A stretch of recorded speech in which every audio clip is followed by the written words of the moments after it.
Assalamualaikum warahmatullahi wabarakatuh.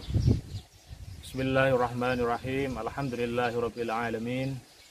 Wassalatu wassalamu ala sayyidina wa nabiyyina Muhammadin sallallahu alaihi wasallam wa ala alihi wa ashabi ajmain, amma ba'd.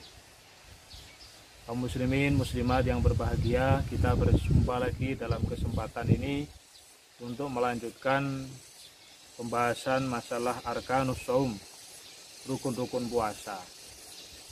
Kita sampai kepada rukun puasa yang nomor 2, yakni menahan diri dari perkara-perkara yang membatalkan puasa. Kemarin rukun puasa yang pertama adalah niat. Sekarang kita yang kedua, menahan diri dari perkara yang membatalkan puasa. Yang pertama, hal-hal yang harus ditahan ketika kita melakukan puasa adalah 1, al-ukli wasyurbi, menahan makanan dan minuman. Artinya, seseorang yang berpuasa tidak diperkenankan untuk makan, tidak diperkenankan untuk minum secara sengaja. Sehingga apabila ada seseorang berpuasa namun dia lupa, ketika itu dia lupa bahwa dia sedang berpuasa, kemudian dia makan, kemudian dia minum, meskipun dalam jumlah yang banyak, hal ini tidaklah membatalkan puasa. Karena yang membatalkan puasa adalah makan dan minum secara sengaja. Atau ada seseorang yang baru masuk Islam, sehingga pengetahuan tentang Islam, tentang rukun-rukun, tentang syarat-syarat berpuasa masih minim, hal ini pun juga tidak membatalkan puasa baginya. Atau ada seseorang yang minim informasi karena mungkin tempatnya diterpencil, sehingga jangkauan dakwah Islamiyah tidak sampai kepadanya, yang akhirnya dia kurang memahami bagaimana syarat dan rukun puasa. Akhirnya orang ini kemudian makan dan minum, maka tidaklah dia orang yang termasuk batal puasanya.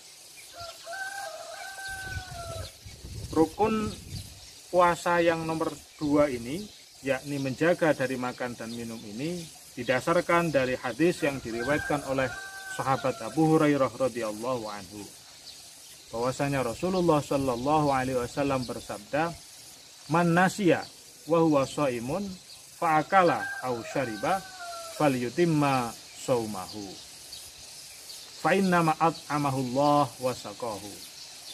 Barang siapa lupa sedangkan dirinya masih dalam keadaan orang yang berpuasa, lantas dia makan atau minum, maka hendaknya dia menyempurnakan puasanya. Maka sesungguhnya Allah telah memberinya dia makan dan minum. Hadis diriwayatkan oleh Imam Muslim dan Imam Bukhari. Dari hadis ini akhirnya ulama fikih menarik sebuah kesimpulan bahwa orang yang lupa bahwa dirinya sedang berpuasa, lantas dia makan ataupun minum, maka dia tidak batal puasanya.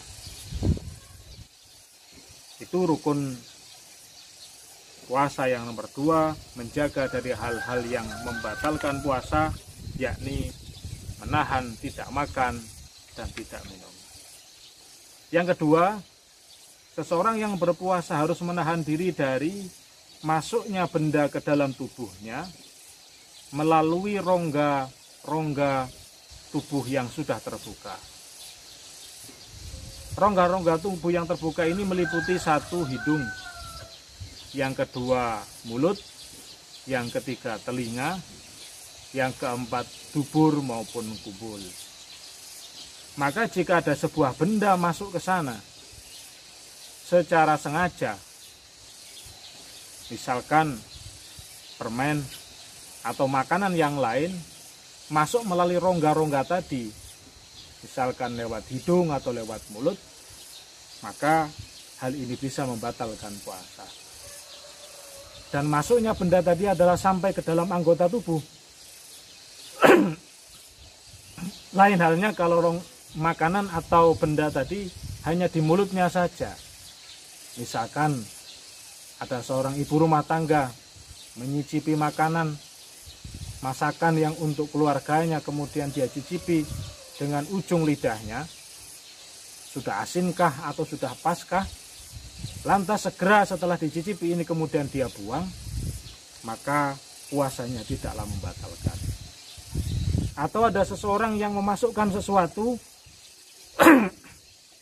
melalui pori-pori kulitnya, misalkan infus, misalkan suntik, maka hal ini tidaklah membatalkan, karena masuknya benda tadi tidak melalui rongga tubuh yang ada, tidak melalui mulut, tidak melalui hidung, telinga, kubul maupun tubuh. Lain halnya kalau masuknya obat tadi, cairan tadi, melalui rongga yang sudah ada, misalkan ada seseorang yang sakit kemudian memasukkan obat melalui hidungnya, maka ini membatalkan. Lain halnya kalau dia memasukkan sesuatu melalui tetes mata, misalkan dia teteskan, mungkin matanya sakit kemudian dia teteskan obat mata melalui matanya, maka ini tidaklah membatalkan, meskipun di rongga tenggorokannya terasa ada rasa obat di situ.